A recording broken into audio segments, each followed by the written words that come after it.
उद्धारा जगतधारा देई सर्वासावर स्वरूपानुसंधान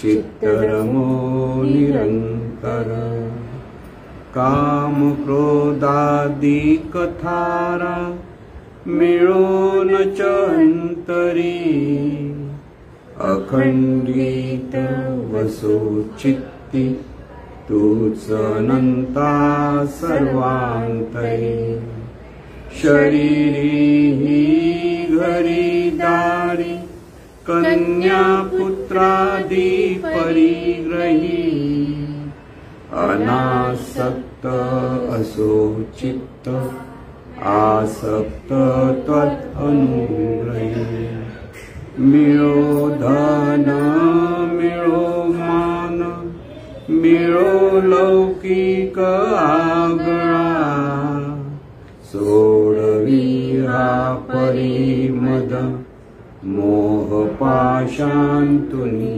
गळा असो भोग असो त्याग असो विद्या असो कला अविट पद पदमांची भाव भक्ती दे सकळा चराचर दिव्य रूप दिसो बाहेर अंतरी सर्वांचे भले व्हावे उच्चारो मन वैखरी मी माझे मावळ सर्व तू तुझे उगवता मी तूपणा जगन्नाथा हो एकची तत्वता देव भक्त से द्वैत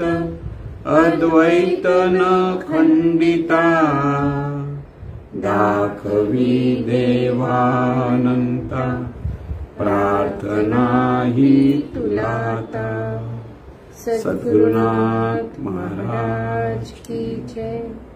सद्गुरु पैमावली मातोश्री माई यांना प्रथम कृतज्ञपूर्वक वंदन आणि आपण सर्व सद्भक्त सत्श्रोते हो आपणा सर्वांना आदरपूर्वक नमस्कार।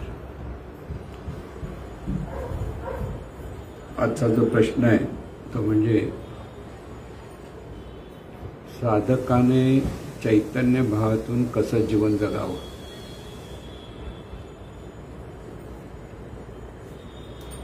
परमार्थ म्हणजे जीवन जगण्याची जी पद्धत आहे ती पद्धत म्हणजे मीपणा विरहित साधकाने जीवन जगलं पाहिजे हा त्याचा खरा अर्थ आहे। मीपणा म्हणजे मी देह ह्या भावाविरहित। आज सर्वसाधारण सर्वांकडे मी देह हा जो भाव आहे त्यालाच त्या देहाभावातून जेव्हा माणसं जीवन जगतात तेव्हा त्याला मीपणातून जीवन जगतात असं म्हटलं जातं। आणि मीपणातून जेव्हा जीवन जगतात तेव्हा सर्व सुख दुःख म्हणजे काही वेळेला सुख असेल काही वेळेला दुःख असेल अशी सर्व शृंखला सर्वसाधारण माणसाच्या जीवनात येत असते।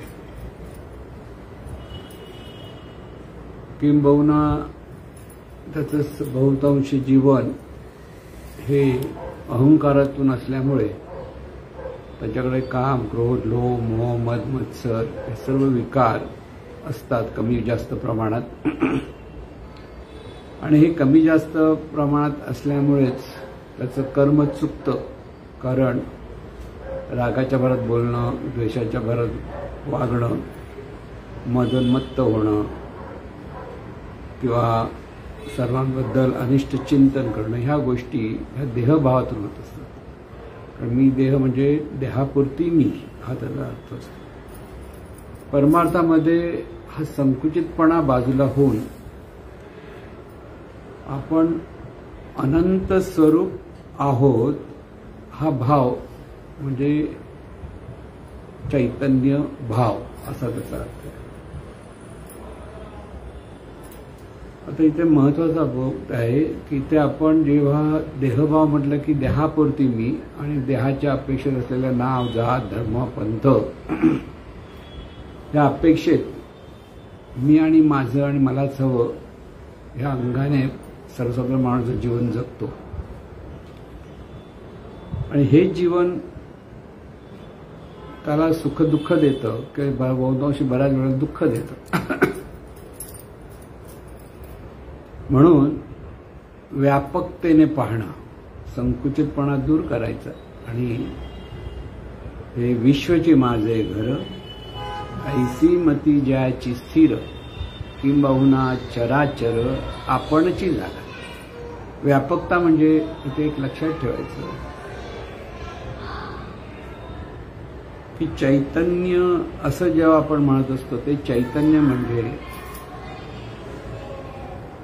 ह्या चैतन्यातून शरीर निर्माण झालंय आणि ह्या चैतन्यातून जाणणे पण निर्माण झाले. जाणणे पण लक्षात, जाणणं सतत जे असतं त्यालाच आपण जाणीव हा शब्द वापरतो. आणि शरीर आणि जाणीव दोन्ही मिळून असं ते जीवन चाललेलं आहे. म्हणून शरीराचं महात्म्य आहेच की ही जाणीव मुळात पूर्णतः नेणीव स्वरूप आहे. आता नेणीव स्वरूप याचा अर्थ असा असतो की जाणीवपूर्वक इथे कसलंच कार्य नाही आहे. जे कार्य आहे ते प्रज्ञाशक्तीच्या द्वारे चाललेलं आहे. तिथे बुद्धीचा वापर नाही आणि त्यामुळे ही जी मुळात असलेली नेणीव स्वरूप जाणीव शरीराद्वारे जेव्हा प्रकट होते तेव्हा ती जाणीवपूर्वक जाणायला लागते. म्हणून जाणीवपूर्वक जाणणं म्हणजे गाढ झोपेत आपण पूर्णतः नेणीव स्वरूप असतो. म्हणजे आपल्याला जगाचंही भान नसतं, जाण नसते आणि आपण कुठे आहोत काय आहोत हेही भान नसतं. त्याला म्हणतात निद्रावस्था. आणि ह्या निद्रा अवस्थेमध्ये जेव्हा हे नेणीव स्वरूप आपण असतो म्हणजे जाणणारे जे आपण आहोत अर्थात समजून घ्यायचं. हे जाणणारे आपण जेव्हा नेणीव स्वरूप म्हणजे गाढ निद्रेत असतो तेव्हा कसलंही सुख नाही आणि कसलंही दुःख नाही. सुख नाही दुःख नाही या अवस्थेमध्ये आपण असतो आणि त्यामुळे तिथे सुखदुःखाचा विचार नसतो का कोणताही दुसरा विचार नसतो. गाढ झोपेत विचार वगैरे काही नसतं. आणि ती जी अवस्था काही काळ झोपेमध्ये असते कारण गाढ झोप ही असली तरी ते मध्ये मध्ये स्वप्नावस्था तिथे येत असते. साधारण 2.5 तासानंतर असं म्हटलं जातं. 2 ते 2.5 तासानंतर मध्ये मध्ये स्वप्न पडतात. म्हणजे गाढ झोपेत ही नेणीव स्वरूप जाणीव स्वप्न पाहते. आश्चर्य नाही, आधी काहीच माहित नाही म्हणतो आपण आणि मग आपण उठल्यानंतर काही वेळेला आपल्याला लक्षात येणं आपण स्वप्न पाहिलं असं म्हणतो ना आपण. आता हे स्वप्न म्हणजे ह्या अंतर्मनाचाच जागृतीचा म्हणजे नेणिवेत असलेली जागृती म्हणजे स्वप्न. लक्षात घ्या. जाणीवपूर्वक जाणणं हा वेगळा भाग. जाणीवपूर्वक जाणणं आहे ते बुद्धीचा वापर करतो आपण म्हणजे शरीराचा वापर करतो म्हणजे मेंदूचा जो वापर केला जातो तर मेंदूच्या अंगाने ही नेणीव स्वरूप जाणीवपूर्वक जाणायला लागते. प्रत्येक गोष्टीचा अर्थ ते व्यवस्थित समजून घेते आणि जाणीवपूर्वक जाणते म्हणजे इथे बुद्धीचा वापर असतो. पण गाढ झोपेत बुद्धीचा वापर नसतो. म्हणजे इथे स्वप्नावस्थेत तिथे बुद्धी नसते. ते अंतर्मनाचंच कार्य असतं. म्हणजे नेणिवेत जागृती हा एक अलौकिक भाग आहे ह्या नेणीव स्वरूप अवस्थेचा आपला. आणि म्हणून ही जी स्वप्न अवस्था आपण म्हणतो ती कसलं स्वप्न कधी काय पडेल हे सांगता येत नाही. आपल्या हातातच नसतं कारण त्या नेणिवेतून म्हणजे त्या प्रज्ञेतून तो सगळा चित्रपट चालू होतो आणि ते परत आपण उठल्यानंतर आपण स्वप्न बघितलं म्हणतो. लक्षात घ्या. बघितलं म्हणजे काही वेळेला लक्षात येत नाही, काही वेळेला म्हणतो स्वप्न पडलं पण काही लक्षात येत नाही, आता आठवत नाही. मग तिथे नेणिवेचा जास्त प्रभाव असतो आणि त्या नेणीव स्वरूप ज्या किंचितची जागृती असते त्याच्यातून हे स्मरण राहतं. उठल्यानंतर परत आपण स्मरणात म्हणतो हा आपण ना असं स्वप्न पाहिलं. आता हे स्वप्न असं का पडलं ह्याचा काही हिशोब नसतो. म्हणून चैतन्य स्वरूप जे शरीर रूपाने प्रकट आहे,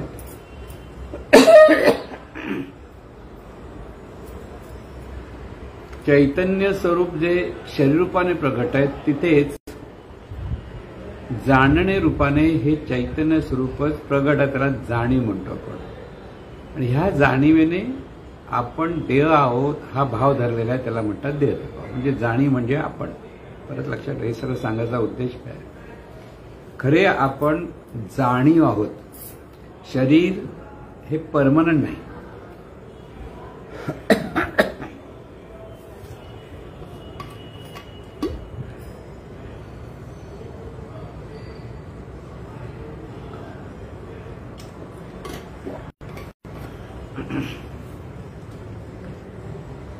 शरीर हे परमनंट नाही. ते काही काळासाठी असतं आणि काही काळाने त्या शरीराचा लय होणार. हे ह्या जाणीवेने लक्षात घ्यायचं आहे. आता जाणीव लक्षात घ्यायचं म्हणजे आपण. जाणीव म्हणजे आपण, की आपण काय लक्षात घ्यायचं की शरीर हे आपल्यासाठी परमनंट नाही. शरीर हे काही काळासाठी असलेलं, जाणण्यासाठी असलेलं इन्स्ट्रुमेंट आहे. आणि निसर्ग नियमानुसार ह्या शरीराला एक दिवस लय आहेच. म्हणजे शरीर आणि जाणीवेची ते जी एकत्र गाठ पडलेली आहे त्याला चिज्जड ग्रंथी म्हणतात. म्हणजे जीवन जगणं असं या म्हणतात.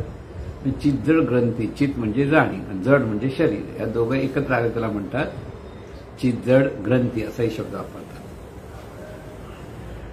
आणि त्यामुळे जेव्हा चित आणि जड ही ग्रंथी, ही जी गाठ आहे, हे एकत्र आलेले आहेत, त्यांची जेव्हा ताटातूट होते म्हणजे वेगळे होतात, तेव्हा त्याला आपण मृत्यू म्हणतो. आता इथे मृत्यू म्हटलं की लोकांच्या मनात फार दुःख येतं, भीती येते, अरे बापरे आता काय करायचं असं येतं. खरं सांगायचं तर खरं त्याचा अर्थ असा असतो, जेव्हा एखादे कपडे आपण काढतो आणि दुसरे नवीन कपडे घालतो, तेव्हा जसं उलट जुने कपडे बाजूला करून नवीन कपडे घालायची जो आनंद असतो, तो आनंद तिथे असला पाहिजे. पण आपल्याला ते नवीन कपडे घातलेले म्हणजे नवीन शरीर आपण धारण केलं आहे, म्हणजे जो मृत्यू पावला त्याने नवीन शरीर धारण केलं, हे बाकीच्या लोकांना कळत नाही, कारण ते दिसत नाही तो कुठे गेला, कसा गेला. ही नेणीव पूर्णतः निराकार आहे. गंमत आहे. म्हणजे आपण निराकार आहोत, मग कसलाही आकार नाही. हे जाणणारे जे आपण आहोत ते आपण निराकार आहोत. शरीराचा आकार आपण धारण करतो आणि तेव्हा आपण साकार झालो असं म्हणतात. साकार म्हणजे आकार आहे तिथे. पण आपण मुळात जे आहोत ते संपूर्णतः निराकार आहोत. म्हणून ही जी निराकार अवस्था जी असते, म्हणजे चैतन्य भावात कसं वागायचं हा प्रश्न इथे येतो. महत्वाचा बोध म्हणजे आपण चैतन्य आहोत एवढं बोललं की संपलं असं नाही. लहान मूल जसं त्याला चालायला शिकवलं जातं, कसं चालायला शिकवलं जातं, त्याला आधी उभं राहायला शिकवलं जातं. उभं राहायला टाळ्या वाजवल्या, कौतुक केलं, उभं राहून हात पकडून उभं केलं, जर वय त्या महिन्याचं झालं काही की मग त्याला चालण्यासाठी पांगुळगाडा दिला जातो. पांगुळगाडा हात खेळायला, कारण तो उभा राहायला लागला की तो पांगुळगाडा पुढे पुढे सरकायला लागले, ह्याचं पावलं, लहान बाळाची पावलं पुढे पुढे पडतात. मग हळूहळू ते प्रॅक्टिस झाल्यानंतर मग आई हातात धरून त्याला चालायला लावते आणि मग कौतुक करता करता लगेच हात सोडते मध्ये आणि तो परत चालायला पडतो, परत उभा बसतो, परत चालतो. असं जे लहान बाळाचं आपण पाहतो. आणि मग एक दिवस ते बाळ आपोआप बॅलन्स करून चालायला लागतं. अगदी एक एक पाऊल टाकत टाकत हळूहळू चालतात, नंतर अगदी सहज चालते. आज आपण सहज चालतो. चालताना 10 वेळा काही विचार करत नाही कुठं कसं बघायचं, पुढे पाऊल टाकलं पाहिजे की नाही टाकलं, असं काही नसतं. सहज आहे, चालणं हे सहज होतं. तसं चैतन्य भाव हा सहज झाला पाहिजे. पण जोपर्यंत तो होत नाही तो चैतन्य भावात जाणीवपूर्वक राहून हा अभ्यास करायला लागतो. पण चैतन्य भावात राहायचं म्हणजे आपण मुळात जी जाणीव आहोत ती जाणीव पूर्णतः नेणी स्वरूप आहे एक भाग, आणि दुसरा भाग ती निराकार आहे. नेणीव स्वरूप आहे आणि निराकार आहे. म्हणजे आपल्याला पहिलाच एक महत्वाचा भाव त्यातून लक्षात घेतला पाहिजे की जेव्हा चैतन्य भावात असतो तेव्हा आपल्याला देहाची आसक्ती बाजूला होते. देहाची म्हणजे देह म्हणजे मी किंवा देह माझाच किंवा देहाचं कौतुक कोणी केलं की आपला आनंद होतो, कोणी जरा छान दिसतो म्हटलं की बरं वाटतं ना, कोणी सांगितलं की. कारण ह्या देहाच्या अपेक्षेत असलेली जी आपली गोडी आहे, आवड आहे, आसक्ती आहे, आणि त्या आसक्तीतून जे आपण जीवन जगतो ती आसक्ती सुटली पाहिजे. चैतन्य भाऊ नुसतं चैतन्यात म्हटलं तर होतं का? नाही. की मी म्हणणारी ही जी जाणीव आहे ती निराकार आहे. म्हणजे आपण निराकार आहोत, नेणी स्वरूप आहोत, शरीरामुळे जाणीवपूर्वक जाणत आहोत. हा बोध आपल्याला पहिला व्यवस्थित झाला पाहिजे. म्हणजे लक्षात घ्या, बोध घेतला तरच ते चैतन्य भावात कसं राहायचं ते कळेल.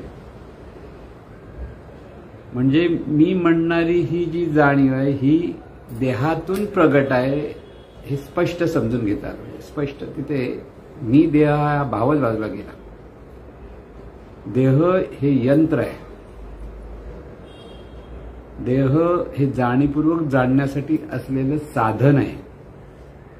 हा साधकाने बोध घेतला पाहिजे. तर देह वाईट आहे चांगला हा भाग नाही, बरोबर. देह आहे म्हणून जीवन आहे. लक्षात ठेवा, जीवन जगणं जाणीवपूर्वक या देहामुळे. देह बेशुद्ध पडला, देह गाढ निद्रेत गेला तर जीवन जगणं म्हणजे जाणीवपूर्वक जगणं थांबतं, म्हणजे जीवन जगणं थांबतं. आनंद आपल्याला जाणीवपूर्वक जो होतो तो शरीरामुळे होतो. काही गोष्टीचा आनंद होतोय की आता गणपतीचे उत्सव आले तर एकदम सगळ्यांना उत्साह निर्माण पडला. कशामुळे?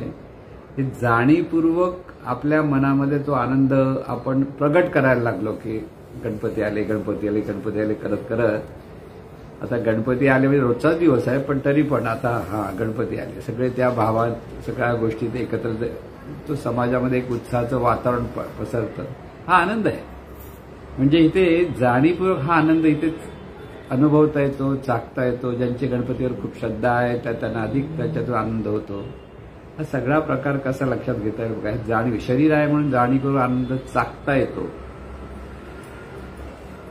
शरीर नाही म्हणजे शरीराशिवाय ही जाणीवेला हा आनंद जाणीवपूर्वक चाकता येत नाही. पण गाढ निद्रेत आपण सुखी नसतो आणि दुःखी नसतो, म्हणजे समाधानात असतो, शांती स्वरूपात असतो, म्हणजे त्यालाही आनंदच म्हणतात. पण आनंदाचे जे प्रकार आहे ते काय? शांती, सुख, आनंद आणि समाधान. म्हणजे आनंद हा स्फुरद्रूप आहे. जाणीवपूर्वक जाणताना आपल्याला हा जो आनंद आपण चाकतो म्हणजे तो स्फुरतो. ती एक थोडा वेळ असलेली अवस्था असते. म्हणजे एखादी पटकन आवडीचा माणूस समोर दिसला की पटकन अरे वा आनंद होतो ना, तो स्फुरतो. पण तो झाला म्हणजे एकसारखा वा वा वा करत बसत नाही ना. तेवढा किती झाला की तो आनंद परत शमतो. आणि तो शमतो तेव्हा जी अवस्था असते त्याला म्हणतात सुखावस्था. स्फुरण कमी झालं तरी तो सुखात असतो म्हणजे त्याला म्हणतात सुखावस्था. म्हणजे आनंद स्फुरद्रूपता थांबली की तीच जाणीवेची जी अवस्था असते ती सौम्य होते. तर स्फुरण सौम्य झालं की ती सुखावस्था असते. सुख आहे म्हणजे आता तो जवळ माणूस आहे, आवडीचा माणूस आहे, आपण त्याच्यावर राहिलो गेलोय, एक सुखी आहे. पण एकसारखा पूर्वी सुरुवातीला जो आनंद स्फुरला होता तसं एकसारखा आनंद स्फुरत नाही. मग ती असते सुखावस्था. हे सुखच जेव्हा आणखीन त्याचं स्फुरण सम होतं म्हणजे स्फुरद्रूप त्याच्या अगदी या जाणीव समावस्थेत येते तेव्हा असते ती शांती असते. म्हणजे अगदी तृप्त झाल्यानंतर म्हणजे आता परत दुसरं उदाहरण तर लक्षात येईल. भुका आहे माणूस, भूक लागली आहे खूप, समोर अन्न मिळालं सुख आणि ते पण अगदी आवडीचं, मनासारखं आवडीचं, सगळ्या भाज्या म्हणा काय आवडेल जे असेल ते आपण भाज्या म्हणतो फक्त, पण जे आवडेल ते बघितल्यावर कसं होतं, पहिला तोंडाला पाणी सुटतं, अरे वा वा वा आला आला, कारण जो आनंद होतो त्या आनंदाचा भोग जसा जसं जेवण जेवायला लागलं की तो आनंद जो स्फुरद्रूप असतो तो कमी कमी कमी होत जातो, ते स्फुरण, आणि तेव्हा ते असेल सुखावस्था. म्हणजे जेवण जेवताना सुखावस्था असते. आता तृप्त झाल्यामुळे बरं वाटलं असं जो म्हणतो की नाही, ती सुखावस्था असते. म्हणजे जे स्फुरण होतं ते हळूहळू कमी कमी होतं आणि थोड्या वेळाने म्हटलं आता जरा आराम करावा, आणखीन सुखावस्था कमी झाली आणि झाली समज झाली, तर ती असते ती शांती असते. तर तिथे मग डुलकी पण लागते म्हणा, झोप पण लागते, किंवा आरामात बसलेला रिलॅक्स मोडमध्ये जे आपण म्हणतो ना, ती असते ती शांती असते. आणि ही शांती सुद्धा जेव्हा सहज होते त्याला म्हणतात समाधान. 4 अवस्था: आनंद, सुख, शांती आणि समाधान. नेणीवेत शांती असते किंवा सहज सुखावस्था असते असं म्हणतात. नेणीवेत म्हणजे आपण गाढ निद्रेमध्ये आपली जी अवस्था असते ती सहजावस्था असते आणि ही सहजावस्था शांती स्वरूप असते. त्यामुळे झोपेत, गाढ झोपेत जी शांती किंवा त्याहीपेक्षा ती शांती आणखीन जी सम होते ती समाधानी अवस्था होते. म्हणजे ज्यावेळेला आपण परत झोपेतून उठतो आणि आपण म्हणतो अरे वा छान झोप लागली असं म्हणतो. ते झोप लागली पण झोपेत काय काय मिळालं ते माहीत नाही, पण परिणाम रूपाने काय असतं, आपण शांत असतो किंवा सहज सुखावस्था असते. त्या अवस्थेमध्ये आणखीन बराच वेळ जर आपण सहज राहतो तर तिथे आपण समाधानी अवस्थेत असतो. म्हणजे नेणीवेत, शांती आणि समाधान हे नेणी अवस्थेचं स्वभाव आहे, लक्षात घ्या. नेणी स्वरूप म्हणजे गाढ निद्रेमध्ये शांती आणि समाधान तिथे नांदतं. म्हणून उठल्यानंतर सुद्धा आपण सुखावस्था, म्हणजे उठल्यानंतर जरासं स्फुरण होतं, स्फुरण आल्यामुळे ती जरा सुखावस्था असते. किंवा त्याच वेळेला आणखीन चांगला गरम गरम चहा मिळाला, पाऊस पडतो आणि गरम गरम चहा मिळाला, आवडत असेल चहा प्यायला तर आनंद होतो, परत स्फुरतो. म्हणजे परत तिथे समाधान, शांती, सुख आणि आनंद. म्हणजे ह्या 4 अवस्था मिळून असतात त्याला म्हणतात स्वानंद. 4 अवस्था एका पाठोपाठ एक असतात, एकावर एक अवलंबून असते. म्हणजे तिथे शांती समाधान असतं, तिथे त्या सुप्त अवस्थेत आनंद असतो, सुख असतेच, शांती असते. म्हणून समाधान हे साधकाचं सतत स्वभाव झाला पाहिजे. समाधानी ज्याला चैतन्य भावाची अनुभूती आत्मसात करायची असेल त्याने शांती आणि समाधान या 2 अवस्थेवर सतत राहता आलं पाहिजे हे लक्षात घ्या. म्हणजे आपण चैतन्य भावात कसं राहायचं, सतत समाधान आणि शांती. त्याच्यात सुखावस्था येईल, आनंदावस्था, तर परत शांती आणि समाधानाच्या अवस्थेत त्याने राहणं हा महत्त्वाचा मुद्दा. म्हणजे म्हणून ही जी शांती अनुभवण्यास, ही शांतीचा जी अवस्था आहे ती सुटता कामा नये किंवा समाधानाची अवस्था आपली सुटता कामा नये हे साधकाने सतत लक्षात ठेवले. त्यासाठी त्याला अत्यंत स्थिर वृत्तीने सगळीकडे पाहता आलं पाहिजे. म्हणून आपण नेहमी सांगत असतो अरे प्रतिक्रिया देऊ नका, प्रतिसाद द्या. चैतन्य भावातून प्रतिसाद देता येतो. प्रतिक्रिया देण्याचा स्वभाव तिथे पटकन बाजूला होतो. पण आता जोपर्यंत चैतन्य भाव माहीत नाही तोपर्यंत आपण छोट्या मोठ्या गोष्टी सगळ्या दुनियेला सांगत बसतो की अरे हे असं झालं, मला काल असं झालं, उद्या असं झालं, गप्पा टप्पा मारतो. म्हणजे त्याला काही देणं घेणं काही नसतं, फक्त तुझं माझं, माझं तुझं, ह्याचं त्याचं हेच सगळं चाललेलं असतं. आणि त्याच्यात आपण मस्त की मजा वाटते आपल्याला, त्याच्यात आनंद साधतो असं म्हणत असतो. कारण पण त्या गोष्टीला जीवनाच्या अंगाने म्हटलं तू काय बोललास, काय बोला, ह्याला काहीच अर्थ नसतो. कारण त्याच्यातून वेगळा मोठे काही विचार केले असतात असंही नसतं. पण चैतन्य भावातून पाहताना साधकाची जी ज्ञानदृष्टी जागृत होते, त्या ज्ञानदृष्टीतून त्याला सर्वत्र चैतन्यच स्वरूप आहे की चैतन्याचीच सर्व रूपं आहेत हे अखंड स्मरण असलं पाहिजे. अखंड दिसे ते तू पाहे परिवळख दृष्ट्यासी वळून, असे ते सत्यत्वे सहज सुखमय वृत्ती त्यजुनी. दिसे भासे सारे तुझ वरती, तू न दिससी तुला तू लक्षाया सहज समजानेच असशी.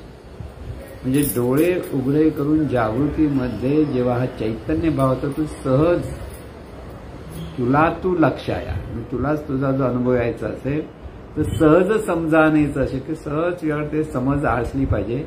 अरे हे चैतन्य आहे, ते चैतन्य आहे आणि हे चैतन्य ह्या देहातून कार्यरत आहे. समोर जे जे दिसतं ती सुद्धा जे जे दृश्य जगत आहे तेही चैतन्यच आहे आणि त्या दृश्य जगतातून तिथेही चैतन्य जाणते आहे.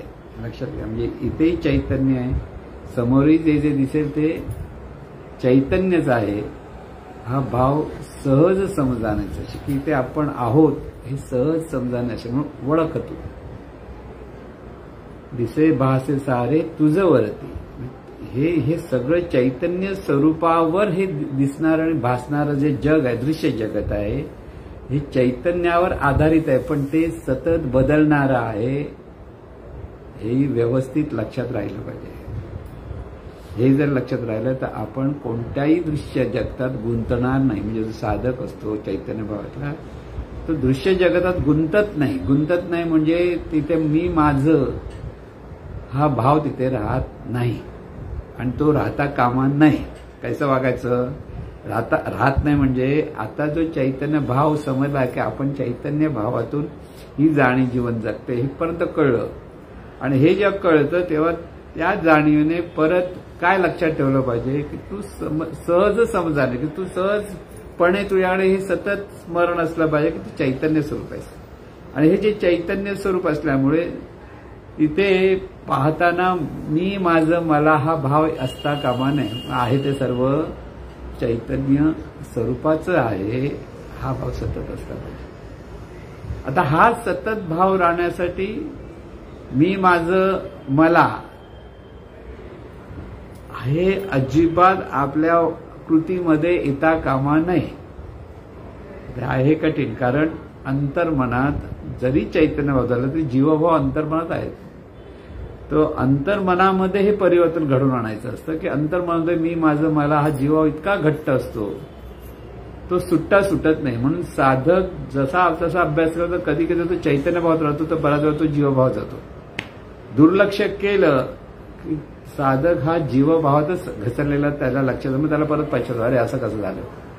पण हे अंतर्मनाचा जो पॅटर्न आहे की अंतर्मनाची जडणघडण आहे, ही जडणघडण बदलायची आहे, लक्षात ठेवा. म्हणून साधकाला जेव्हा आपण चैतन्य आहोत, सद्गुरूंनी सांगितलं तू चैतन्य स्वरूप आहेस, की तू जाणीवच आहेस, हे कळल्यानंतर नुसतं मी जाणीव म्हणून जाणीव होणार नाही, त्याला जाणीवभाव प्रगट होणार नाही. तर त्याला आपण जाणीव ते मनापासून समजून घ्यावं लागतं आणि मनापासून समजून घेतल्यानंतर ह्या चैतन्यभावात वागताना काय केलं पाहिजे, मी माझं मला हे बाजूला झालं पाहिजे. कारण मी म्हणणारी जाणीव ह्या शरीरातून कार्यरत आहे. शरीर हे बदलणारं आहे, त्या शरीराला काही काळ ते शरीर आपल्याबरोबर आहे, मी या जाणीवेबरोबर आहे. काही काळानंतर शरीर सुटणार आहे, ती राहणार नाही. समोर दिसणारी पण शरीरं माझी म्हणतो आपण, ती आपली नसतातच. एकदा आपलं एक नामधारकांचं मृत्यू झाला आणि त्यांची पत्नी, म्हणजे नेहमी आम्ही सोमवारच्या ज्यावेळेला अभ्यासाचं म्हणजे महाराजांची प्रवचनं असायची सोमवारची, त्या रेकॉर्डिंगला जायचं आणि तिथे ते रेग्युलर यायचे, खूप चांगले नामधारक होते. तर पत्नी अर्थात दुःखी होणारच, पण नंतर ती जेव्हा आली आणि महाराज त्यांना भेटले तर महाराज त्यांना म्हटले, तो आपला असता तर गेला कशाला असता, आपला असता तो गेला कशाला असता, मग आपला नव्हताच तो. आता कोणाला सांगतायत, त्या पत्नीला सांगतायत, तो जो नवरा होता तो आपला नव्हताच. आता पचतं का असं? पण जेव्हा चैतन्य भावातून पाहिलं तर कळतं, ते चैतन्य भावातून शरीर हे आपलं नसतंच. आपलं शरीर आहे, आपलं शरीर ही आसक्ती आहे आपल्याकडे. तसं समोर जे माझा भाऊ, माझी बहीण, माझा नवरा, माझी बायको, बाप, पत्नी, सगळी नाती आहेत, ती शरीराच्या संदर्भात माझी म्हणून करतो तेव्हा तिथे आसक्ती असते. मी जेव्हा म्हणजे देहभावातून मी म्हणणारा जेव्हा मी समोरच्या व्यक्तीवर प्रेम करतो माझं म्हणून, तर मी माझ्या सगळ्या कल्पना, भावना, धारणा दुसऱ्यावर लादतो. माझं म्हणतो तर माझ्या मनासारखं त्याने वागलं पाहिजे, पहिली गोष्ट. जर नवरा बायकोच्या मनासारखं वागत नाही, बायको नवऱ्याच्या मागत नसेल, काय होतं, वाद पडतात. मी माझं कर बघेन, तू तुझं बघ असं म्हणतात, झालं ना. माझ्यासारखंच वागलं पाहिजे जो हा आग्रह असतो, आणि त्याला म्हणतात प्रापंचिक प्रेम. तिथे आसक्ती आहे. आणि त्या प्रेमामध्ये समजा ती कुठे बाहेर दूर जायचं आहे, काय महिनाभर जाऊ देत असं म्हटलं, अरे बापरे महिनाभर दूर कशाला जायला पाहिजे, कारण आसक्ती. कळलं ना, प्रेम नाही. प्रेम तू कुठेही राहिलं असेल सुखात राहा म्हणजे प्रेम. पण नाही ना, आता मुलगा आपला जातोय फॉरेनला समजा, तर आईला किती वाटतं, अरे बापरे जाणार मी, आता माझं कसं होईल, माझं कसं होईल. ही खरी आसक्ती असते. ह्याला प्रेम नाही म्हणत. तो जातो तिथे सुखी आहे ना, ह्याला म्हणतात प्रेम. लक्षात घ्या, सतत तो जातो म्हणजे आपण जेव्हा देहाच्या अपेक्षेत तो माझ्या जवळ आणि माझ्या जवळ नाही, ही जी भावना आपल्याकडे असते त्याला म्हणतात आसक्ती. म्हणून नेहमी एकदाच चैतन्य भावात गेलं की आपल्याला आसक्ती बाजूला करता आली पाहिजे, निरासक्त होता आलं पाहिजे. असंच व्हायला पाहिजे, हा आग्रह तिथे जायला पाहिजे. म्हणजे कोणत्या गोष्टी आग्रह नाही, कसलीही आसक्ती नाही.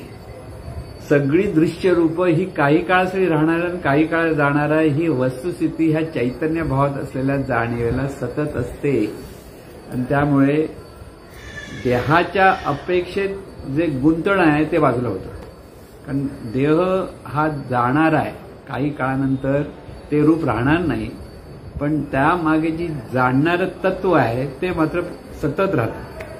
म्हणून आपण प्रत्येकजण जाणीवेच्या अपेक्षेत अमर आहोत आणि शरीराच्या अपेक्षेत मरणारे आहोत. आता ही मरणारे नसतो खरं म्हणजे, शरीर हे जाणार असतं. मृत्यू म्हणजे शरीराचा लय होतो म्हणजे मृत्यू. पण त्याच्यातून ही जी जाणीव जीवन जगते, ही जाणीव सतत, तिला मृत्यू नाही. म्हणून आपण अजन्म आहोत. आपल्याला जन्मही नाही आणि मृत्यू नाही. चैतन्य भाव लक्षात घ्या. या चैतन्याला जन्म नाही आणि मृत्यू नाही. समोर असलेल्या प्रत्येक शरीरातून असलेल्या जाणीवेला जन्म नाही आणि मृत्यू नाही. मग मृत्यूचं दुःख कशाला असायला पाहिजे? चैतन्य भावामधून जेव्हा आपण म्हणजे ही जाणीव जीवन जगते, त्या मृत्यूने ते दुःखी होत नाही. वाईट वाटणार, लक्षात, दुःखी होत म्हणजे वाईट वाटेल की नाही वाटेल? वाईट वाटेल. कारण इथे देहाच्या अपेक्षेत ह्या भावना उरतातच. हिंगाची डबी, हिंग संपली तरी डबीला हिंगाचा वास येतो असं म्हणतात ना.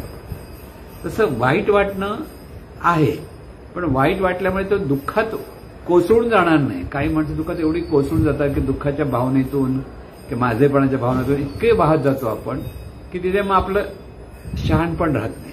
कर्म चुकत जातं. कळलं ना? नकारात्मक विचार येणं किंवा वेगळ्या वेगळ्या पद्धतीने आपण वाईट विचार करत बसतो. त्यामुळे इथे हा जाणीवेचा प्रवास आहे. जीवन म्हणजे चैतन्य भावात आपल्याला हे सतत लक्षात ठेवायचं आहे. ह्या शरीरातून जाणणारं जे तत्व आहे त्या तत्वाचा प्रवास आहे. त्यासाठी शरीर हे इन्स्ट्रुमेंट आहे, साधन आहे. आणि म्हणून समोर दिसणारी सगळी शरीरं ही सगळी त्या त्या शरीरात असलेल्या जाणीवेचं वाहन आहे, साधन आहे, इन्स्ट्रुमेंट आहे. आपण जे एकमेकावर जे प्रेम करतो, म्हणजे आता इथे चैतन्य भावाचं प्रेम, की ह्या देहातली जाणीव आणि समोरच्या देहातली जाणीव एकाच स्वरूपाची आहे, चैतन्य स्वरूपाची आहे. या भावात जेव्हा राहतात त्याला म्हणतात चैतन्य प्रेम. म्हणजे तिथे आपलेपण असतं सर्वांप्रती. तिथे देहाच्या अपेक्षेत तुझं माझं, मला आवडतो मला आवडत नाही असा भाग नसतो. ती सगळी जाणीवेची विविध रूपं आहेत आणि त्या जाणीवेच्या विविध रूपामध्ये समोर असलेली जाणीव आणि आपण म्हणून जी जाणीव ही एका चैतन्य स्वरूपाची विविध रूपं आहेत. विविध रूपं आहेत. पण ह्या जाणीवा संस्काराप्रमाणे चांगलं वाईट वागत असतात. म्हणून देहभावातून असलेले संस्कार, मी आणि माझं आणि मला जावं की तुझं माझं, ह्या द्वंद्वामध्ये अडकलेले असतात. आणि त्या द्वंद्वातून ज्या सुटका होते चैतन्य भावातून, त्या माझंही नसतं तुझं नाही आहे ते सगळं चैतन्य स्वरूपाचं म्हणजे परमेश्वराचं. असं संत समजा सगळं आहे ते परमेश्वराचं आहे. म्हणून आपल्या ठिकाणी जेव्हा चैतन्य भाव येतो तेव्हा जे आहे ते सगळं परमेश्वराचं आहे. आणि परमेश्वराचं म्हणजे सगुण साकार असलेल्या सद्गुरूचं आहे. दोन भाग. कारण हे ज्ञान कोण देणार? परमेश्वर येऊन ज्ञान देतो म्हणजे कोण देतं? सद्गुरूच. म्हणजे परमेश्वरच सद्गुरू रूपाने हे ज्ञान इतर अज्ञ जनांना देत असतं. म्हणजे अज्ञ जाणीवेला देतं. क्या ज्या जाणीवेत अज्ञान आहे, अहंभाव आहे, त्याला जर सद्गुरू भेटले तर सद्गुरू जेव्हा ही ओळख करून देतात की तू कोण आहेस, लक्षात घे. ती ओळख जेव्हा होते आणि त्या ओळखीतून चैतन्य भावात कसं राहायचं हा विषय आपला आता आलेला आहे. ती ओळख करून दिली सद्गुरू, तू चैतन्य स्वरूप आहेस, तू जाणीव आहेस. ही जाणीव आहे म्हटल्यानंतर मी निराकार आहे. मी म्हणणारी जाणीव निराकार आहे.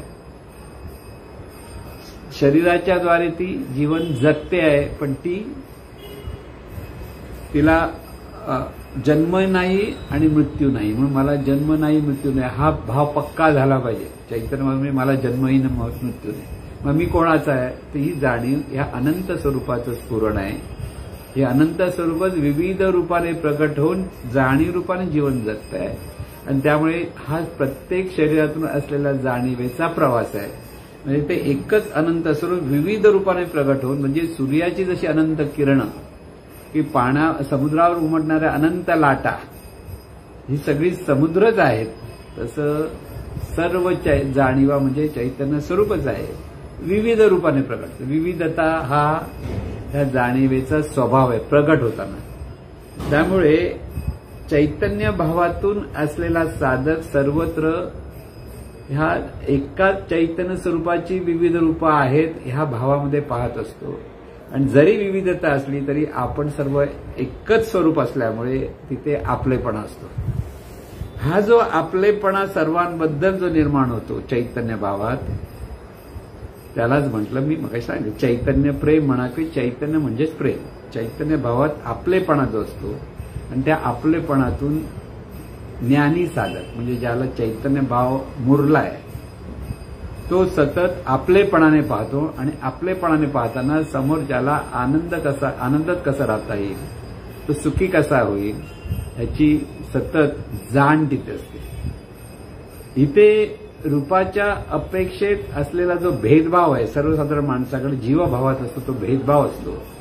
आणि इथे भेदभाव नसतो की हे मगाशी सांगितलं की विश्वची माझे घर ऐसी मती जय. हे विश्वची माझे घर म्हणजे हे सगळं विश्व म्हणजेच आपणच आहोत. ऐसी मती जय, इथे ज्याची स्थिर मती निश्चय झालेला आहे. मती म्हणजे बुद्धी, बुद्धीचा वापर काय निश्चयात्मक वृत्ती झाली की नाही आहे ते आपण चैतन्य स्वरूप आहोत, अनंत स्वरूप आहोत, अनादी आहोत. आणि हे जे आपण आहोत ते समोर जे जे दिसतं तेही आपणच. किंबहुना चर आणि अचर, चराचर आपणची झाला. कारण हे आपणच आहोत तेव्हा हे विश्वचे माझे घर असतं. सबभूमी गोपालकी असं तिथे वापरलं जातं. बरेच संत सांगतात सबभूमी गोपालकी म्हणजे हे सगळं चैतन्य स्वरूपाचं रूप आहे. तिथे चैतन्य स्वरूपाची म्हणजे गोपालकी भूमी आहे. कळलं ना की वासुदेव नांदे चराचरी, जे चर अचर तिथे वासुदेव. वासुदेव म्हणजे हे चैतन्य. लक्षात घ्या, इथे सतत लक्षात आहे. नावं गोपाल म्हटलं, इथे वासुदेव म्हटलं म्हणजे नेमकं काय, हे जे चैतन्य आहे जाणणारं चैतन्य तो सर्वत्र व्यापून आहे.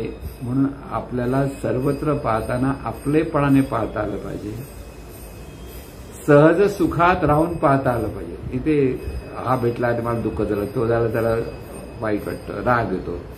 आपलं माणसं बघून कोणाचा आपले राग येत असतो, कोणाबद्दल मनात त्याचं तोंडच बघायचं नाही असं वाटतं. असं प्रत्येक वेळेला सर्वसाधारण माणसाची भूमिका आहे की नाही ह्याच्याशी मला पटत नाही, मी नाही याला बघणार. खरं म्हणजे ज्याला तोंड बघायचं नाही म्हणतो त्याला तोंडच नाही. तोंड म्हणजे तो नव्हे, चेहरा दिसतो तो चेहरा म्हणजे तो, त्या मागे असे जाणीव निराकार आहे. मग त्याचं तोंड काय म्हणत, त्याला आकारच नाही, त्याचं काय तोंड बघायचं. हे ज्याला कळलं तर तो सर्वांप्रती आपलेपणाने पाहायला लागतो. कळलं, ज्याचं त्याचं कर्म त्याच्याकडे तो कर्मात गुंतत नाही. फरक लक्षात ठेवा. बऱ्याच वेळा आपण म्हणतो ना, बऱ्याच वेळा काय होतं, सगळी साधना शिबिर होतात, त्याच्यावर त्याचे साधक आहे, ते म्हणतात तर असं करून सुद्धा हे लोक सुधरत कसे नाहीत. म्हणून म्हटलं त्यांना सुधारायला की नको सुधराय, तू स्वार्थी हो, तुला सुधारायचंय हे लक्षात ठेवून भाग. इथे आपल्याला आपली दृष्टी कशी झाली पाहिजे, समदृष्टी झाली पाहिजे, समत्वाने सगळीकडे पाहायला पाहिजे. समत्व चित्ताचे सार तेथे जेथे मन बुद्धीचे ऐक्य आहे असं म्हणतात. अर्जुना समत्व चित्ताचे सार जेथे मन आणि बुद्धीचे ऐक्य आहे. तिथे मन आणि बुद्धी म्हणजे संकल्प विकल्प नसतो किंवा उलटा सुलटा काहीतरी निर्णय नसतो. तिथे एकच असतं की आहे ते सगळं चैतन्य स्वरूपाचं आहे आणि ही सगळी चैतन्य स्वरूपाची रूपं असल्यामुळे प्रत्येकाचं भलं व्हावं हा विचार सतत असला पाहिजे. काही लोकांशी आपलं पटत नसेल म्हणजे बाह्यांगाने समोरचा माणूस तुमच्याशी पटून घेत नाही. आपण पटून घ्यायचंय पण समोरचा माणूस पटत नाही. त्याचं भलं होऊ दे म्हणून त्याला जास्त शिकवायला जायचं नाही. जे समजू शकतात त्यांना सांगू शकतात. जे समजून घेत नाही त्यांना प्रयत्न एकदा दोनदा केला तीनदा केला उगाच वाद वाढताय तर त्या भानगडीतच पडायचं. ती भानगड होते मग त्याच्यात. इथे चैतन्य भावात राहताना सर्व सुखी व्हावेत. सर्व सुखी व्हावेत हा भाव सतत असतो. तिथे काम क्रोध मद मत्सर हे विकार येता कामा नयेत. चैतन्य भावात कसं राहायचा हा अभ्यास करताना आपल्याला रागवायचं नाहीये, कोणाचा द्वेष करायचा नाहीये, कोणाबद्दल अनिष्ट विचार करायचा नाही, मदोन्मत्तपणा म्हणजे आपला सत्ता कोणावर गाजवायची नाही. लक्षात ठेवा ही सत्ता गाजवणं सुद्धा अहंकाराचं रूप असतं. म्हणून सत्ता नाही म्हणून आपण बऱ्याच वेळेला ज्यावेळेला सगळं सांगत असतो तर काही गोष्टी शिस्तीच्या ज्या सांगतो त्यावेळेला विनंतीपूर्वक शिस्त सांगायची असते. जबरदस्ती असंच वागलंच पाहिजे हा आग्रह असता कामा नये. म्हणून शिबिरामध्ये आपण म्हणतो फोन कोणी घेऊ नये, बोलू नये, सगळं आहे पण ज्याचं त्याने ठरवायचं असतं. कारण आपण जेव्हा आग्रह करतो तिथे अहंकार येतो. चैतन्य भावात आग्रह असता कामा नये. प्रत्येकाचं कर्म त्याच्याकडे हे नेहमी लक्षात ठेवायचं. तो माणूस चुकतोय बरोबर आहे तो समजून घेत नसेल त्याची वेळ येईल समजेल तेव्हा त्याचं कळेल. हा महत्त्वाचा मुद्दा. प्रत्येकाची वेळ यावी लागते. काही लोकांना लगेच हे समजून घ्यायचं असतं तर काही लोकांना ते अजिबात समजून घ्यायचं नसतं. काही लोकांना थोडंसं समजून घ्यायचं असतं पण परत तसं वागायचं नसतं. अशा अनेक आपल्या ह्या जाणीवेच्या अवस्था आहेत आणि त्यामुळे हे ज्ञान आत्मसात करायला त्या जाणीवेची एक वेळ येते. ती वेळ आली की ती जाणीव बरोबर त्या ज्ञानाकडे वळणारच. मग ती बरोबर त्या सद्गुरू कोण असतील कोणाला मार्गदर्शन तिथे बरोबर ते चिकटणार. त्यांच्याकडे ते ज्ञान आत्मसात करणार. म्हणून लोक सुधरत का नाहीत ह्याची चिंता करू नकोस. ज्या वेळेला त्यांची वेळ येतील तेव्हा ते सुधारतील. प्रयत्न केला बघितलं सुधारायचा नाही जमलं तिथे आग्रह नको परत. त्याचं भलं व्हावं कल्याण व्हावं म्हणून आपली भूमिका आपली सतत सर्वांच्या भल्याची असली पाहिजे हा महत्वाचा. म्हणून जीवन जगत असताना अनेक समस्या येतात. देहाच्या अपेक्षेत आपण जीवन जगत असल्यामुळे देहाचे काही गुण आपल्याला आत्मसात करावे लागतात. आत्मसात म्हणजे देहाच्या अपेक्षेत जी आपली भूमिका आहे जे नातं म्हणून जे म्हणतो ती भूमिका आई आहे किंवा वडील आहेत किंवा मुलगा आहे मुलगी आहे. हे प्रत्येक व्यक्तीच्या ठिकाणी ह्या भूमिका येतात. त्यावेळेला त्या भूमिका कर्तव्य म्हणून करायच्या असतात. कर्तव्य पण ते कर्तव्य आपलेपणाने करतो ते अधिक महत्वाचं. कर्तव्य म्हणजे कठोर कर्तव्य मला करायचं म्हणजे तुझं करते बाकी मला काय पडलं नाही असं बोलत असं नाही म्हणा. इथे आपलेपणाने कर्तव्य करता आलं पाहिजे. हा चैतन्य भावात असलेला मुख्य मुद्दा की कर्तव्य म्हणजे मला माझं जे कर्तव्य आई म्हणून जे काम करायचंय वडील म्हणून काम करायचंय कृती करायची म्हणजे ती कृती आपल्याला म्हणजे मुलासाठी मुलाच्या हित तिथे आपलेपणाच असतो. पण आपलेपणा असला तरी तिथे सत्ता गाजवणं नसता कामा नये. सत्ता गाजवायला लागला की आपलेपणा हा आपलेपणा राहत नाही. तिथे माझे पण होतं. मी सांगतो तसं वाग असं मी म्हणतो ना. बरं आपण म्हणतो बरं मी सांगतो मुलाला वगैरे सांगतो तसं वाग. मग आता मुलाला सांगायचं की न सांगायचं वयाच्या 8 ते 12 वर्षापर्यंत ते मुलाला सांगावं लागतं. वयाच्या 16 ते 18 वर्षापर्यंत तिथे पुन्हा पुन्हा त्याला जाणीव करून द्यावी लागते. मग 20च्या वर्षानंतर त्याला मुक्त सोडायचं असतं. त्याला त्याचा स्वभाव त्याचे सगळे गुण त्याप्रमाणे म्हणून लहानपणी केलेले संस्कार वयाच्या 20व्या वर्षी अधिक चांगले प्रकट होतात. म्हणून काही मुलं सुसंस्कारित असतात. सगळ्यांना मान देणं सन्मान करणं हे आपण म्हणतो संस्काराचे चांगल्या संस्काराचे असतात. चैतन्य भावात हे सुसंस्कार तर असतातच पण त्याचबरोबर अधिक सद्गुण असतात. सद्गुण काय की ते सर्वांप्रती आपलेपणा कोणावरील अधिकार न गाजवता प्रत्येकाला समजून घेणं, सांभाळून घेणं.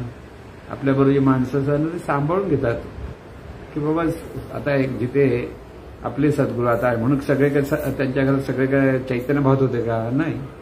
त्यांच्याकडे जीवभाव होता, सद्गुरूंकडे शिवभाव होता, सद्गुरू भाव होता. मग त्यांना माहिती होतं तरी ते कसे सांगायचे, ज्ञान द्यायचे, पण प्रत्येकाने तसंच जगला म्हणजे आग्रह पण धरता येत नाही. मग घरातल्याच मंडळी ते सांभाळून घेणार, समजावणार, लहानपणापासून चांगल्या गोष्टी काय काय ते सांगत राहणार. आणि त्याच्यातून जर घरच्या मंडळीने ऐकलं तर बरं, नाही ऐकलं तरी तिथे अधिकार गाजवायचा नसतोच परत. म्हणजे चैतन्य भावात आपल्याला सर्वांना सांभाळून घेता आलं पाहिजे हे लक्षात ठेवा. सांभाळून घेतला नाही तर मग उपयोग नाही. सर्व एकाच चैतन्य स्वरूपाच्या रूपात म्हणजे आपलीच सगळं आहे की आपणच सर्वत्र आहोत हा बोध तिथे लक्षात आला पाहिजे की इथे आपणच सर्व किंबहुना चराचर आपणची झाला, आपण आहोत. आणि हे आपण सर्व मिळून असलेलं हे आपण चैतन्य स्वरूप आहोत या भावावर सतत स्थिर राहता आलं पाहिजे. म्हणून जे म्हणून चैतन्य भावातून आपण कर्म करायला लागतो तेव्हा ते सत्कर्म असतं. सर्वांच्या भल्याचा तिथे विचार असतो, शहाणपणाचा विचार असतो आणि विवेक असतो. विवेक म्हणजे आपणच एकच हे चैतन्य स्वरूप आहे ते आपणच आहोत हा भाव असतो, त्याला म्हणतात विवेक. त्याच्यातून सर्वांच्या भल्याचं चिंतन तिथे असतं. आणि त्यामुळे जशी जसं ते चिंतन सुरू व्हायला लागलं की ही जे नेणीव स्वरूप असते तिथे दिव्य प्रज्ञाशक्ती जागृत होते, तेव्हा ते परिपूर्ण परिवर्तन होतं. दिव्य प्रज्ञाशक्ती जेव्हा जागृत व्हायला लागली की तिथे ते सहज असतं, सांगावं लागत ना तू असा वाग तसा वाग.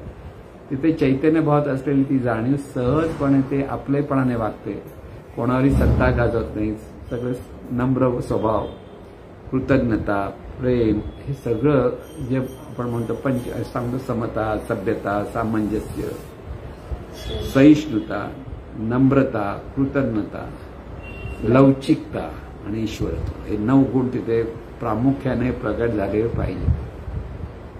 समता म्हणजे सर्वत्र समत्वाने मग ते समत्व, सर्वत्र चैतन्य स्वरूपाचीच रूप आहेत, एकाच स्वरूपाचे आपण आहोत. त्यामुळे सगळे आपण एक आहोत. आणि त्या एकत्वाने जेव्हा पाहतो त्याला म्हणतात समत्व. मग तिथे माझा आणि तुझा हा भाग येत नाही. माझ्या मनासारखे वागणारे आपला एक ग्रुप असतो, माझ्या मनासारखं वागत नाही त्याला तो दुसरा ग्रुप समजतो. तिथे भेद करतो म्हणजे तुझा चैतन्य भाव घसरला. इथे मनासारखं वागो की न वागो ते चैतन्य स्वरूपच आहेत आणि आपलीच रूपं आहेत. तेव्हा तिथे दोघांनी तितकंच सांभाळता आलं पाहिजे, समत्वाने पाहता आलं पाहिजे. तेव्हा असतो तो चैतन्य भाव. म्हणून तिथे समता पाहिजे. सभ्यता, सभयता म्हणजे भय म्हणजे सावध होऊन राहणं, सतत चैतन्यच आहे. म्हणून सर्वांप्रती आदर आपल्या मनामध्ये असला पाहिजे. तो सभ्यता म्हणजे सभ्य माणूस कोणाला म्हणतो? जो आदरपूर्वक सर्वांशी बोलतो त्याला आपण सभ्य म्हणतो. तर सभ्यता काय? सर्वांशी ते चैतन्य भावातून आदरपूर्वक पाहता आलं पाहिजे. म्हणून समता, सभ्यता, सामंजस्य, समजून घ्या समोरचा असा का वागतो.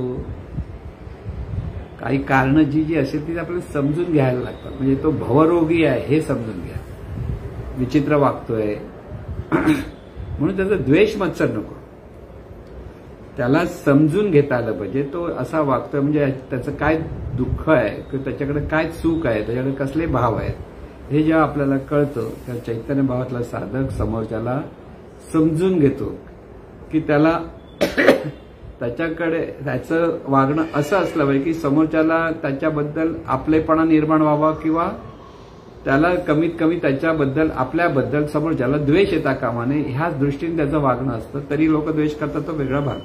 संतांचा द्वेष करणारे भरपूर होते, त्या पूर्वी आहेत.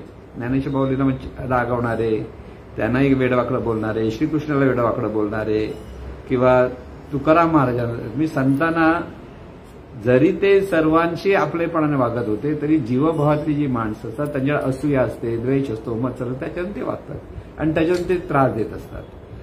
काही काळासाठी ते सगळं चालू असतं. तरी पण संत मात्र तिथे सगळ्यांकडे समत्वाने पाहतात. म्हणजे समता पाहिजे, सभ्यता पाहिजे, सामंजस्य पाहिजे आणि सहिष्णुता पाहिजे, सहन करण्याची ताकद पाहिजे. समोरचा कसाही किती बोलला तरी तिथे सहनशीलता असली पाहिजे. सहनशीलतेशिवाय सामंजस्य वृत्ती राहत नाही किंवा समत्वही राहत नाही. परत लक्षात ठेवा. म्हणून सहनशीलता ज्यावेळेला आपल्याकडे येते तेव्हा असते ती सहिष्णुता. त्याच्या पुढे विनम्रता. नम्र झाला भूता त्याने कोंडिले अनंता. म्हणून विनम्र होऊन बोलणं, कडक होऊन बोलणं तिथे अहंकाराचं दर्शन असतं. नम्र होऊन बोलणं तिथे निरहंकाराचं दर्शन असतं. लक्षात घ्या. म्हणजे कठोर होणं की कडक होणं हा जो प्रकार आपण करतो. म्हणून इथे कठोर आतून व्हायचं नसतं, तर कठोरता ही तेवढ्यापुरती दाखवायची असेल शिस्तीसाठी तर दाखवायला हरकत नाही. पण उगीच कडकपणा करून जेव्हा आपण सगळ्यांना शिस्त दाखवायला जातो त्यावेळेला तो आपल्याकडे अहंकार असतो. म्हणून इथे कठोर व्हायचं नाही. लक्षात ठेवा. विनम्र झालं पाहिजे. कारण विनम्र म्हणजे नरम, नम्र नरम हा अर्थाचा. विशेष पद्धतीने नरम झाला की तो विनम्र. चैतन्य भावात आपण विनम्र असतो की तिथे अधिकार गाजवायला जात नाही. थोड्या वेळेपाठी जरी दाखवला अधिकार तर तिथे चिटकून राहत नाही. तो परत चैतन्य भावात नरम होऊन राहतो. म्हणजे त्याला म्हणतात विनम्रता. लवचिकता. कोणत्याही परिस्थितीत ऍडजस्ट करण्याची वृत्ती निर्माण होते. कुठची परिस्थिती असेल, चांगली असेल, मनासारखी असेल, कम्फर्ट झोन असेल नसेल. आपली वृत्ती सर्वसाधारण माणसाची त्याला कम्फर्ट झोन असेल तर तो सुखी असतो. कम्फर्ट झोन बाजूला झाला की तो चिडचिड करतो, दुःखी होतो, हे सगळं होतं. चैतन्य भावात कुठेही कधी कशाही अवस्थेत संतुष्टम सततम योगी असं जे सांगतात ती संतुष्ट म्हणजे समाधानी वृत्ती तिथे सतत आहे. अडचण आहे तरी समाधान. बाबा एअर कंडिशन नाही, झोप लागली नाही, काय इथे गरमीत अडकलंय म्हणजे चिडाचिड केली तर खरं नाही. इथे हा गरम होतं पण तरी सुद्धा तिथे झोपता आलं पाहिजे आणि गाढ झोप लागली पाहिजे. तर तिथे असते ती सहिष्णुता.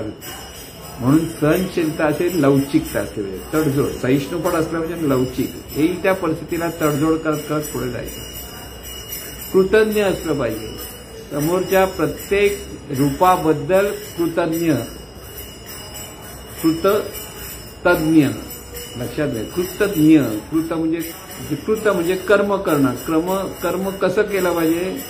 ज्ञानातून कर्म केलं पाहिजे. म्हणजे तिथे सर्वांप्रती जो आदर म्हणतो आपण की सर्वांचं भलं व्हावं, कल्याण व्हावं जे म्हणत असतं ते त्यांनी समोरच्यानी जे जे केलं छोटंसं आपल्यासाठी त्यासाठी खूप मोठं झालं आपल्यासाठी हा भाव तिथे मनापासून.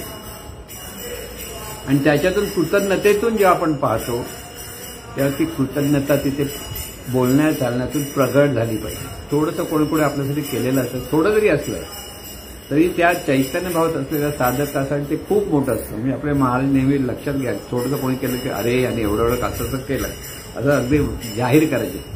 का तर त्यांच्या मनात ती कृतज्ञतेची भावना असते. म्हणून उगीच कौतुक नाही करत. कृतज्ञतेतून कौतुक करणं वेगळं. वरवर कौतुक करतात काही वेळेला काही माणसं ती चढवायला करतात. म्हणून तिथे कौतुक कोण करायचं तर सावध राहायचं. कोणी कौतुक केलं म्हणजे हवा भरून घेता कामा नाही. इथे आपल्याला कृतज्ञ. कोणी जर आपलं कौतुक करत असेल त्याचं आपण कृतज्ञ राहावं की त्याला बाबा चांगले भाव आहेत आपल्याला म्हणून कृतज्ञ. म्हणून कृतज्ञता ती असते. आणि सर्वात महत्वाचं म्हणजे तिथे ईश्वरत्वाचा भाव आहे. ही ईश्वरी शक्ती आहे, चैतन्य स्वरूपच आहे. हा भावाचं ईश्वरत्व म्हणजे एक असे. आणि शेवटी समाधान.